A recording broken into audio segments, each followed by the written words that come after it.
네, 오늘은 소선지서 12권 중에 6권, 호세아, 요엘, 아모스, 오바다를 말합니다. 6권 하겠습니다. 네, 이 12권의 소선지서는요, 연대기적인 그런 시간적인 그런 순서를 따르지 않고 있습니다. 그래서 그 참조하시고 이 소선지서마다 언제 어디서 사역한 선지자인지 그거를 먼저 이해를 하시고 선지서를 이제 보시는 것이 중요합니다. 자, 오늘은 이제 호세아 이제 먼저 보겠습니다.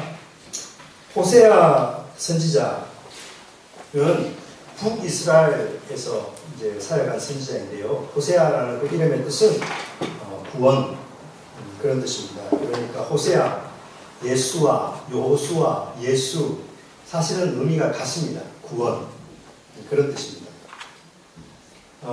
북이스라엘 솔로몬 이후에 나라가 북이스라엘과 남유다로 이제 분열되는 거 아시죠? 그런데 그 북이스라엘이 가장 경제적으로 번영했을 때 그때 활약했던 선지자입니다. 주전 약 755년경입니다. 그런데 자, 이 주제는요, 호세아서의 주제는 이 언약, 영어로 카버넌트라고 하는데 이 언약을 어긴 그런 이스라엘 백성들을 이제 책망하면서 언약에 신실하신 하나님을 또 증거하는 그런 내용입니다. 음탕한 이스라엘을 향한 하나님의 변함없는 사랑을 선지자를 통해서 이렇게 말씀해주고 있습니다. 호세아서를 읽어보셨으면 아시겠지만 이 선지자 호세아 선지자에게 하나님께서 명령하시죠. 음탕한 여인과 결혼을 하라고. 하나님이 호세아 선지자에게 음탕한 여인과 결혼해서 음란한 자식들을 낳으라고 하나님이 그렇게 명령하십니다. 여러분 이해가 안 되시죠? 이게 사랑의 하나님이 하나님을 잘 믿고 경외하는 선지자에게 너 저기 가서 저 음란한 여인 만나서 저 음란한 자식들을 낳으라고. 참 그렇습니다. 근데 여러분 잘 이해를 하셔야 되는 것이 하나님께서 그렇게 말씀하실 때는 분명히 이제 선한 목적이 있다는 것입니다. 그게 뭐냐면 이스라엘 백성이 얼마나 하나님을 떠나서 음탕한 그런 삶을 살아가고 있는지 이스라엘 백성의 그 음탕한 삶을 하나님이 선지자의 삶을 통해서 그렇게 보여주시려고 하는 그런 목적이 있었거든요. 그럼에도 불구하고 그래서 이제 결혼했습니다. 음란한 자식을 낳았습니다. 근데 그 호세아의 여인이 호세아 아내가 또 다시 바람이 나가지고 다른 남자들 막 이렇게 만나러 갑니다. 그래서 갈등을 하는 이제 선지자에게 하나님이 또 말씀하시죠. 그 여인을 다시 가서 데려오라고, 다시 데려와서 사랑하라고, 사랑하면서 살라고 말씀하시거든요.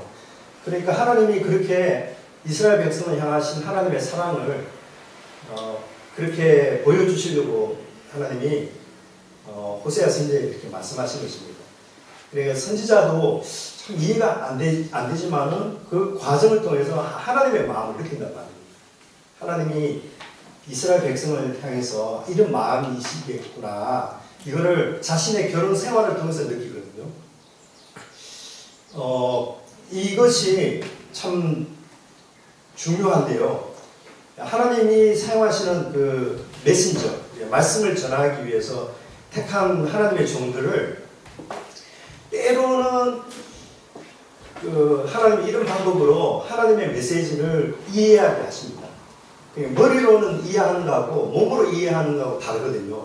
머리로는 하나님이 사랑하신다는 아는데 몸으로 하나님이 사랑하신다는 것을 그 사람들은 체험해 보기 전에는 모릅니다. 그래서 체험하는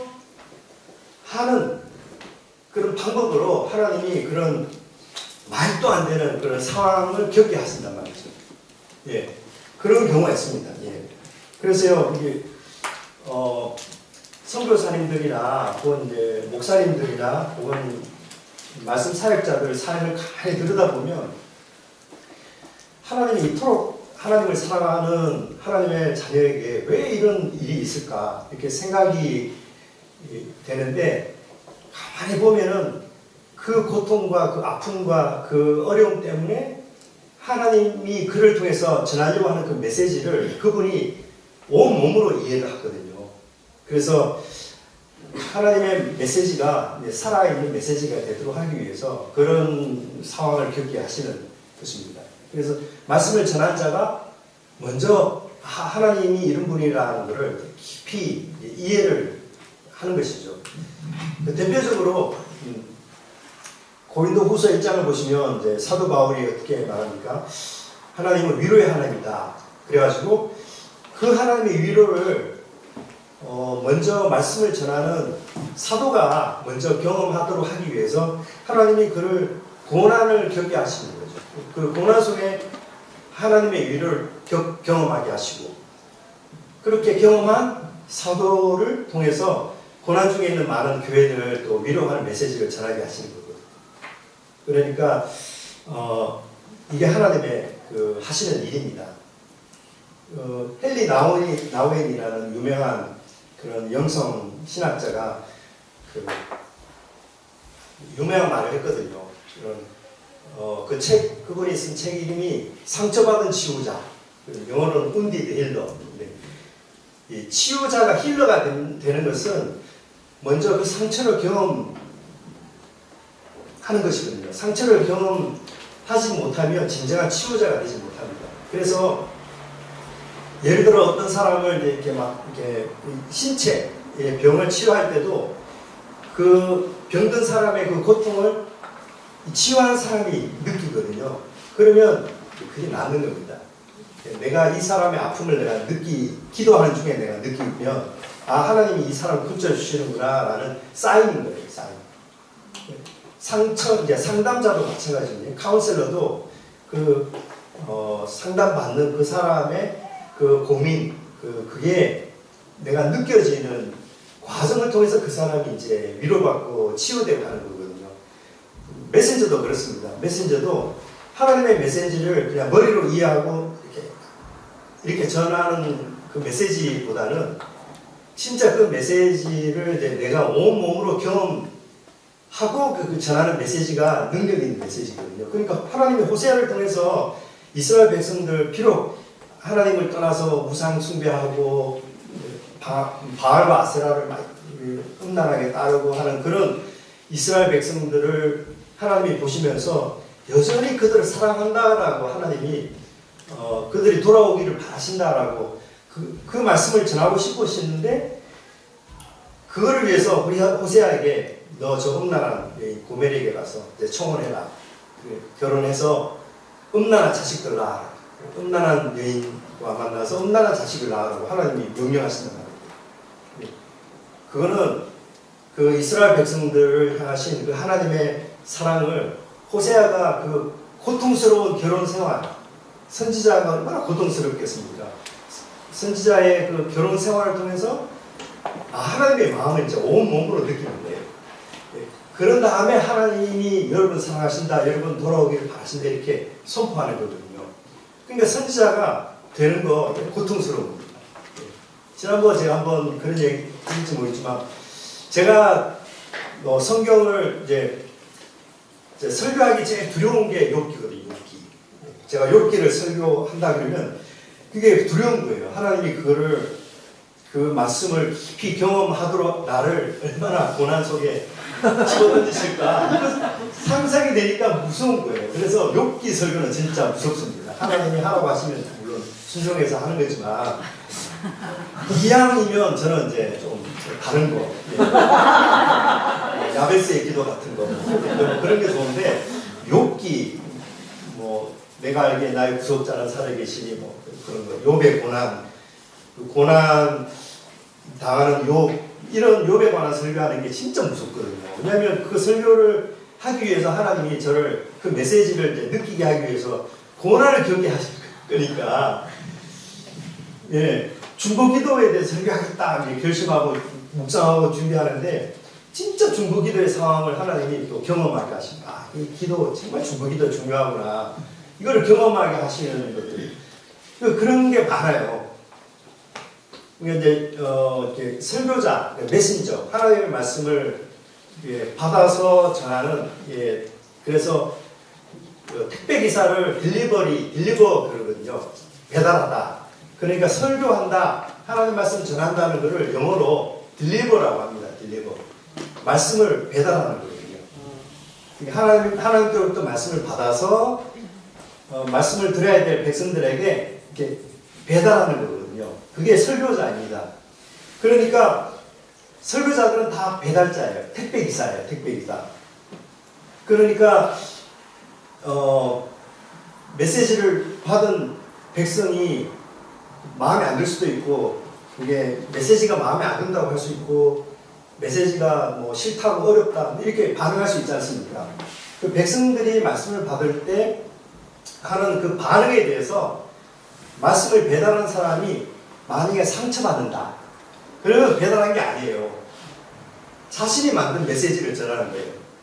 내가 만든 메시지를 내가 만들어가지고 전했습니다. 그럴 때 이게 맛없다, 맛있다, 어렵다, 쉽다 이렇게 반응하면 기분 나쁘잖아요. 내가 열심히 만들었는데. 근데 하나님께로부터 받은 것을 정확한 주소로 내가 배달하는 택배 기사라면, 자, 주문하신 피자 나왔습니다. 이렇게 했는데 피자 먹어보고 맛없다 그러면 택배 기사는 그것 때문에 상처받을 일 전혀 없거든요. 그냥 하나님이 전달한 대로 나는 정확한 주소로 배달했는가가 중요한 거죠. 그러니까 이게 메신지의 자세입니다. 그러니까 정확하게 나는 하나님께로부터 받은 것을 가감하지 않고 하나님이 전하라고 한 그 대상에게 나는 정확한 주소로 배달했느냐, 이게 설교자에게는 굉장히 중요한 건데, 그게 맛이 있다 없다, 설교가 재밌다 유익하다 이런 반응에 대해서 내가 상처받고 그것 때문에 고민하고 내가 왜 설교를 이렇게 못할까, 혹은 잘한다고 우쭐대고, 그거는 진정한 메신지의 자세가 아닌 거죠. 우리는 말씀을 만들어내어서 전하는 자가 아니고, 그 구약의 선지자들이나 신약의 사도들 같은 그 증인들은 하나님께로부터 받은 메시지를 그냥 가감하지 않고 그대로 정확하게 정확한 주소에게 배달하면 되는 거예요. 그러니까 여러분이 어떤 목사님이 신실한 목사님인지 신실한 주의 종인지 아닌지 여러분이 테스트하는 방법이 간단해요. 목사님 설교 너무 재미없습니다. 어렵습니다. 목사님 설교 꽝입니다. 반응해 보십시오. 그럴 때 목사님이 상처받으면 이분은 진정한 메시지가 아닌 거예요. 메시지가 아닌 거예요. 또 목사님 설교 진짜 좋습니다. 이렇게 막 칭찬해 보십시오. 그러면 우쭐해진단 말입니다. 그것도 진정한 메시지가 아닌 거예요. 예. 사람들이 말씀을 받는 사람이 어떻게 반응하느냐에 따라서 하나님의 참 메신저는 그 반응에 대해서 상처받지도 않고 우쭐대지도 않는단 말입니다. 정확한 주소에 내가 배달하면 되는 거예요.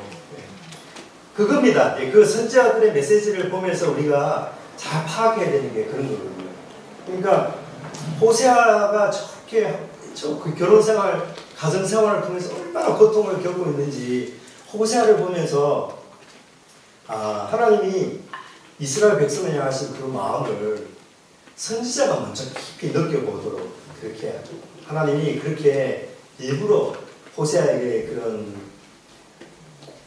꼬인 고통스러운 가정생활, 결혼생활을 하도록 하셨다는 거죠.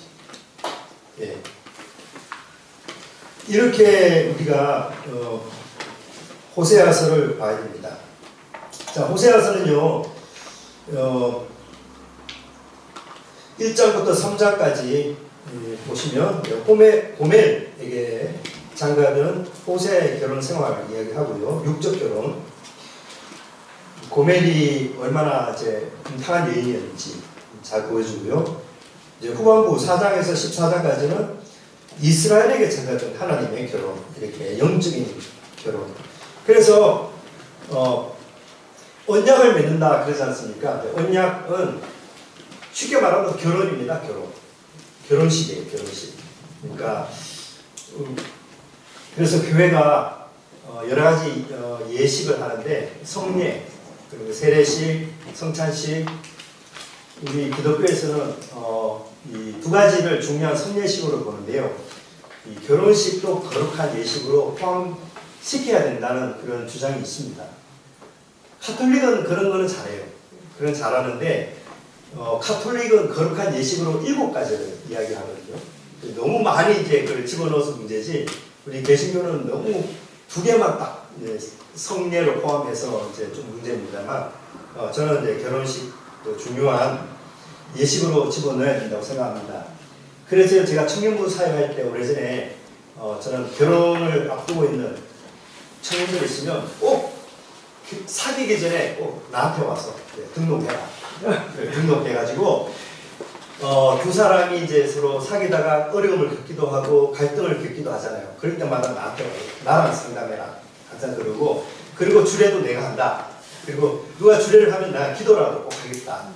그리고 결혼식 하기 전에 꼭 와서 부부 될 사람이 먼저 와서 이제 집중적으로 이제 준비를 잘 하는지. 우리 세례 주기 전에 문답식 하지 않습니까? 교회에서. 저는 결혼식 하기 전에 두 형제 자매가 우리 집에 와서 같이 밥 먹고, 이제 자매는 우리 아내랑 상담하고 형제는 저랑 상담하고 어떻게 준비가 됐는지, 이렇게 일종의 문답식이에요. 문답식. 준비가 잘 됐나 이렇게 체크하고. 교회가 그거 해야 되는 거예요. 교회가. 그래서 젊은이들이 잘 결혼을 준비할 수 있게끔 결혼 학교도 강사도 열고, 또 상담 코스도 연결시켜줘 가지고 심리적으로, 정서적으로, 경제적으로, 육체적으로 준비를 잘 할 수 있도록 교회가 이렇게 많은 유익한 프로그램들을 만들어서 젊은이들에게 제공해야 될 의무가 있다고 생각합니다. 예. 그리고요, 목사들이 그거 잘해야 됩니다. 목사들이.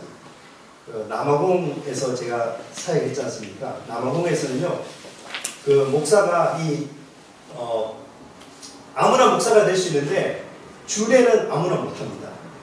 그래서요, 그 정부 시에서 주관하는 어떤 프로그램을 이수해야 그게 주례를 할 수 있는 그 허가증을 주거든요.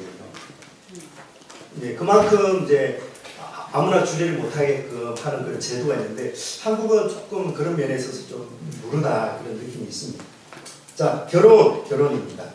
예, 하나님이 아담과 하와를 그렇게 만나게 하시고 서로 가정을 이루게 하신 것은 이제 하나님과 우리 사이의 그 관계를 비유적으로 이렇게 말씀하시기 위해서 그 결혼 제도를 두셨다는 것입니다.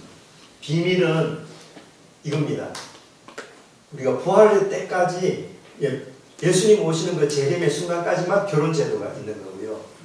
이 결혼 제도는 하나님이 우리와의 언약 관계를 이렇게 모든 인류에게 보여주시려고 하는 그런 심볼이고 통로이기 때문에 구원이 완성되는 순간까지만 존재하고요. 예수님이 재림하신 이후에는 우리 모두 다 부활하게 되면은 더 이상 남성, 여성, 이 성도 이제 존재하지 않고 자녀 출산, 이런 것도 존재하지 않는 거죠. 예. 부부 관계 이런 것도 존재하지 않습니다. 다 천사처럼 성으로 따지면 다 중성이 되는 거예요. 중성. 예. 그리고 여성, 남성도 없습니다. 그러니까 다 이 결혼이라는 거, 남성과의 여성 관계, 결혼 이런 거는 하나님이 우리에게 말씀하시려고 하는 계시의 통로로 있는 거고, 구원이 완성될 때까지만 존재하는 것입니다. 자, 그런 결혼 관계에 대해서 깊이 생각하면서 호세아서 읽어보면 좋습니다. 자, 선지자에게 고통이 주어진 이유는 이스라엘에게 하나님의 마음을 전하기 위해서 하나님이 그렇게 허락하신 것입니다. 북이스라엘의 그 상황은 이렇습니다. 그 오므리 왕조 때 북이스라엘은 가장 경제적으로 번영을 이제 이루었습니다. 경제적 번성을 이루었거든요. 제일 경제적으로 호황기였는데 그때 하나님이 호세아를 선지자를 보내가지고 이스라엘을 이제 책망하시고 이제 하나님께로 돌아오라. 호세아서의 주 메시지가 하나님께로 돌아오라는 메시지를 계속 던지십니다. 이게 오늘날의 어떤 의미가 있냐면 우리 경제적 풍요로움이 어떻게 보면 그 영적인 면에서는 그게 경제적인 풍요를 추구하는 것이 하나님 보시기에 영적인 간음의 죄가 될 수 있는 것이라는 것이죠. 예.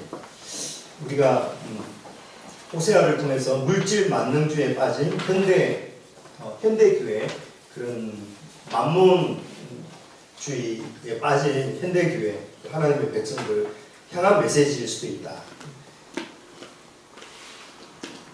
예, 요엘입니다. 요엘 이름은 그러니까 야 이런 발음은 다 여호와 그런 거. 엘 하나님 뜻이거든요. 그러니까 요엘 여호와는 하나님이시다 그런 뜻입니다. 여호와는 하나님이시다. 이 요엘 선지자는 남유다에서 사역한 선지자입니다. 주전 835년경입니다.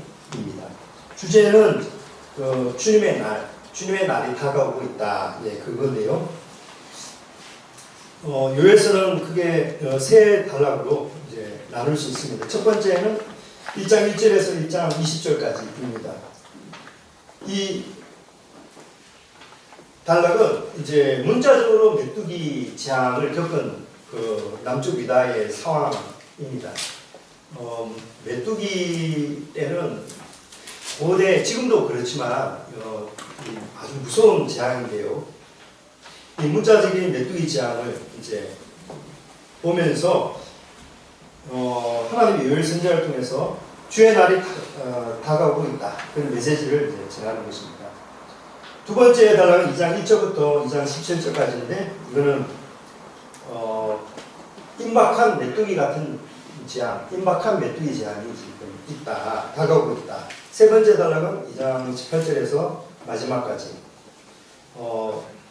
더 미래에 다가오는 메뚜기 재앙이 있다. 이거를 재앙의 날을 주의 날이라고 이렇게 표현하고 있는데요. 여러분 이 예언서를 보실 때 여러분이 꼭 이해를 하셔야 되는 게 뭐냐면 하나님의 시간관입니다. 시간에 대한 하나님의 관점을 여러분이 잘 이해를 하시지 않으면 예언서를 읽을 때 우리가 많이 잘못 해석할 수 있고 오해할 수 있는 소지가 많습니다. 사람이 보기에 시간은 언제나 과거에서 미래로 흐릅니다. 그죠? 우리가 이제 이거 볼 때 사람의 눈으로 봅니다. 예, 사람의 눈. 우리가 볼 때는 과거, 지금 현재 그리고 미래 이렇게 보거든요. 네, 이게 이제 사람이 보는 시간입니다. 시간이 이렇게 흐릅니다. 타설표. 시간이 흐르는 과거에서 언제나 미래로 흘러가는 그 시간을 우리는 이렇게 보거든요. 지금 우리는 현재를 보면서 과거를 우리가 생각하고 과거는 바꿀 수 없고 미래는 어떻게 나타날지 모르는 확실하지 못한 미래를 향해서 언제나 불안해하고 걱정하는 인간의 이게 이제 시간을 바라보는 인간의 관점입니다. 그죠? 하나님의 관점은요. 하나님의 시간을 바라보는 하나님의 관점은 어떠냐면은 지난번 말씀드렸지만 이게 하나의 과거, 현재, 미래가 하나님의 보시기에는 한 점입니다. 점. 이게 이렇게 보십시오. 이게 하나님의 눈입니다. 하나님의 눈.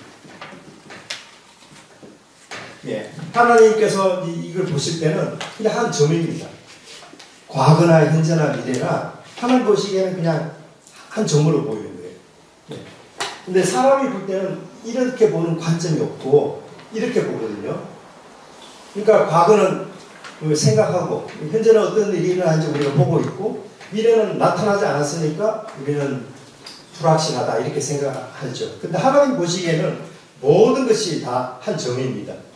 그러니까 이게 하나님 보시기에는 과거, 현재, 미래가 이게 중첩되어 있는 거예요. 중첩. 그러니까 중첩이라는 말은 이게 물리학 용어인데요. 이게 영어로 보면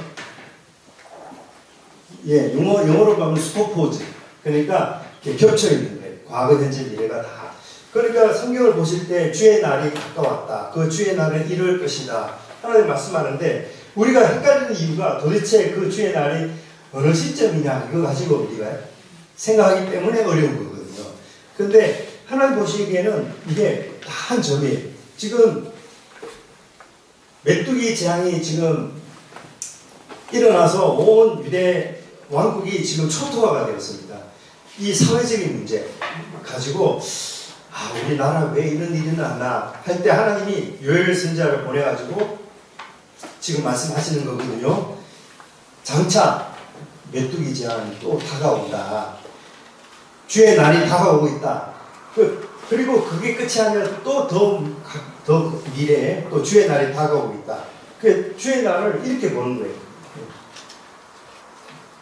그러니까 우리가 성경을 특히 예언서를 읽으실 때 항상 이게 하나님 보시는 관점으로 성경을 보려고 애써야 된다는 거죠. 중첩된 상황으로.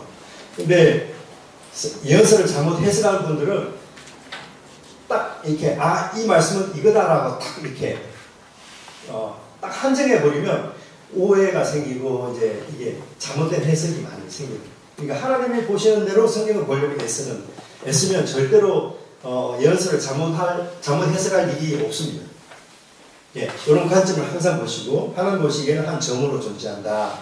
과거, 현재, 미래는 하나님 보시기에는 점이다. 그리고 그것이 겹쳐 있다.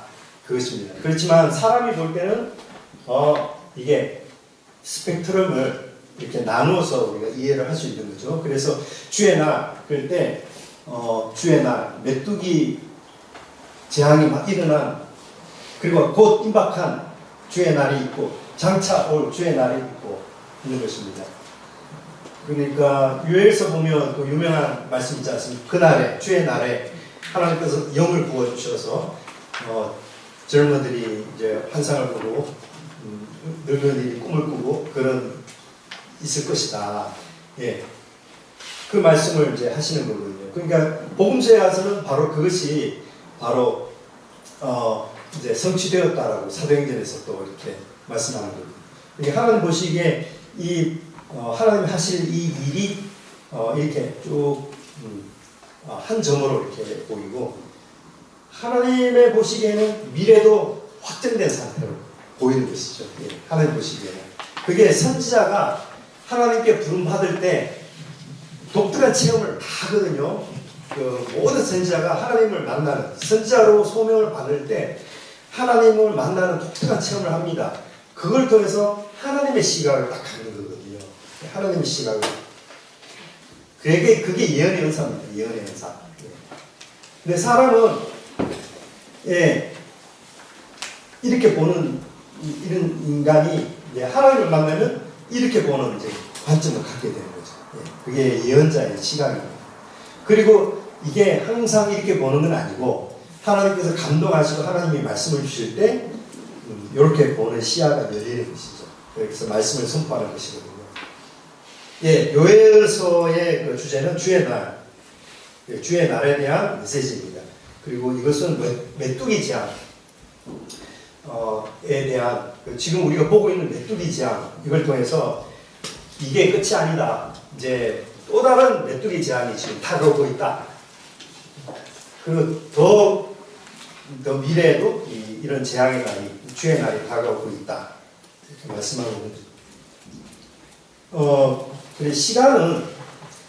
그래서 시간은 이렇게 흘러가는 시간을 우리는 크로노스라고 하고요. 그 다음에 이 결정적인 어떤 사건이 발생하는 이 때를 카이로스라고 합니다. 주의 날은 이거죠. 카이로스. 이거는 크로노스는 인간에게 주어진 시간이고요. 카이로스는 하나님의 시간입니다. 이런 결정적인 어떤 사건이 발생하는 그런 시간인데 이거는 전적으로 하나님께 속해 있는 것입니다. 근데 사람은 이걸 모르죠. 내 이맘때 나는 배꼽 잡고 웃겠다 이렇게 결심을 해도 내일 이맘때 배꼽 잡고 울지 웃을지 아무도 모르거든요. 근데 그 카이로스는 이제 하나님이 정하시는 거거든요. 크로노스는 인간이 합니다. 지금 내가 크로노스는 내가 웃고 싶을 때 웃고 기뻐할 때 기뻐할 수 있고 뭐 그게 우리 인간에게 주어진 선물과 같지만 카이로스는 우리 인간이 마음대로 할 수 있는 시간이 아닙니다. 하나님의 시간이라는 거죠. 근데 이거를 선지자들은 하나님의 감동이 임했을 때 선지자들은 이거를 이제 하나님의 시간을 이렇게 보는 거죠. 네, 이런 메뚜기장, 요엘 당시의 메뚜기장, 임박한 메뚜기장, 또 가까운 미래 재앙의 날, 하나님께서 성령을 부어주시는 날, 여기 이제 사도행전은 성취되었고, 요한계시록에 보면 무저갱에서 메뚜기 같은 메뚜기가 막 이렇게 솟아나, 이제 무저갱에서 사로잡힌 어둠의 영들이 막 풀려 나와서 이 땅에 많은 그 백성들 미혹하는 이게 진짜 먼 미래의 또 메뚜기 재앙입니다. 그게 이렇게 중첩되어 있는 것입니다. 같은 메뚜기 재앙인데 이게 계속 중첩되어 있는 거죠. 네, 이런 하나님의 시간 관점 항상 이렇게 우리가 볼 필요가 있다. 아모스 봅니다. 아모스는 원래는 이제 목자였습니다. 예, 목자였는데 평목자였는데 하나님의 선지자로 남쪽 유다에서 그냥 평범한 이제 목동이었는데 하나님이 선지자로 불러서 북이스라엘에 보내어서 말씀을 전하게 한 그런 선지자입니다. 드고아의 목자라고 그러죠. 네, 그 이름의 뜻은 짐을 지고 가는 자. 네, 그런 뜻입니다. 짐을 지고 가는 자. 아모스의 주제는 하나님을 만날 준비를 하라. 네, 그런 뜻이고요. 네 단락으로 이제 나눌 수 있습니다. 아모스 역시 북이스라엘이 가장 번성할 때 보내받은 선지자입니다. 1장부터 1장 8가지 예언이 나오고요. 그 다음에 3장에서 6장까지 3개 이제 선지자의 설교가 있고 7장에서 9장 10절까지 5개의 환상이 기록되고 있고요. 9장 11절에서 마지막까지 이제 4개의 약속 이렇게 기록되어 있습니다. 이 아모스 선지자의 이 메시지의 특징 중에 하나가 공의입니다. 공의에 대한 강합니다. 그래서 우리가 이 아모스서를 우리가 잘 읽어보면 우리 시대가 얼마나 불의로 가득 찬 시대인지 그런 것들을 우리가 많이 또 느낄 수 있습니다. 의외로 구약의 많은 선지자들이 이 사회 문제에 대해서 민감했습니다. 사회 불의, 특히 부동산 투기, 땅 투기 이런 문제에 대해서 선지자들이 굉장히 예민하게 책망하고 또 비판하고 날카로운 메시지를 많이 던졌거든요. 우리 시대에 이런 메시지를 또 과감하게 할 수 있는 그런 이제 주의 종들이 얼마나 있을까 이렇게 생각도 해보는데요. 교회가 너무 물질주의로 이렇게 치우치면 안 된다 이런 것들 특히 호세아서와 아모스서 통해서 우리가 많이 생각해 볼 수 있습니다. 네.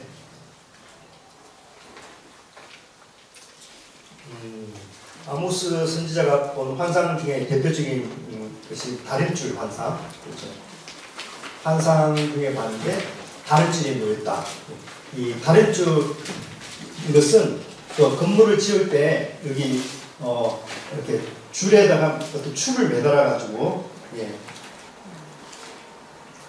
이렇게 내리거든요. 그러면 벽이 똑바로 서 있는지 이게 줄을 이렇게 들여다보면 벽이 똑바로 서 있는지 이게 알 수 있거든요. 그러니까 이거는 만약에 똑바로 서 있지 않으면 이렇게 딱 다림줄을 내려보고 벽이나 건물이 똑바로 서 있지 않으면 어떻게 합니까? 허물어 버리는 거예요. 그러니까 다림줄을 이제 딱 했다는 것은 이제 곧 허물겠다.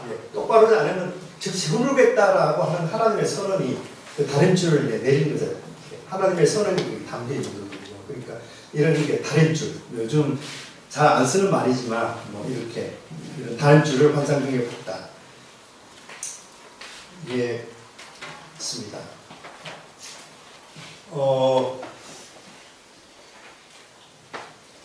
예, 전체적인 흐름을 이렇게 보시고 특히 이제 불의 요즘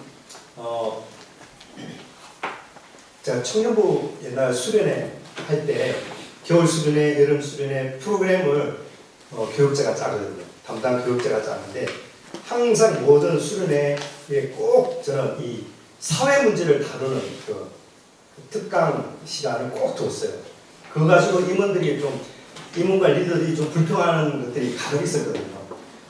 기도하고도 이제 은혜 받는 또 좋은 쪽으로 이렇게 하면 좋은데 사회 문제 담당한 연구소 소장이나 또 전문가 이렇게 이런 시민단체 이렇게 전문가를 불러가지고 한 2시간 특강 이렇게 뭐 하게 하면 뭐 지루하고 졸리고 막 그러는데요. 저는 다른 거 몰라도 이거는 꼭 하려고 했었어요. 그래가지고 근데 지나고 보면 청년들이 다 이렇게 좋은 피드백을 많이 이렇게 받는데 그 당시에는 청년들이 너무 사회 문제 나하고 지금 무슨 상관이 있느냐 그 불평을 많이 받았거든요. 제 말은 균형이 필요한 거예요. 균형. 영성, 기도, 은사 이것도 중요하지만 또 한편으로 우리 사회를 좀 이렇게 좀 바라보고 또 우리가 정말 공의로운 사회를 이루려면 무엇이 필요할까? 젊은 시절 때부터 좀 고민하고 또 서로 만날 때마다 이런 우리 사회 공의로운 사회로 만들기 위해서 필요한 게 뭔가? 우리 교회가 어떤 일을 해야 되냐? 이게 토론도 좀 하고 대화도 하고 그런 것들이 젊었을 때 좀 있어야 된다고 생각하거든요. 너무 젊은 시절에 뭐 연애 이야기나 하고 또 혹은 너무 영성적으로만 너무 이렇게 치우쳐도 저는 안 된다고 생각하거든요. 아무튼 이제 오늘 두 번째 시간에 미가서에서 그 이야기 나오는데요. 다루도록 하겠습니다. 한 10분 쉬고 이제 2교시 끝내도록 하겠습니다.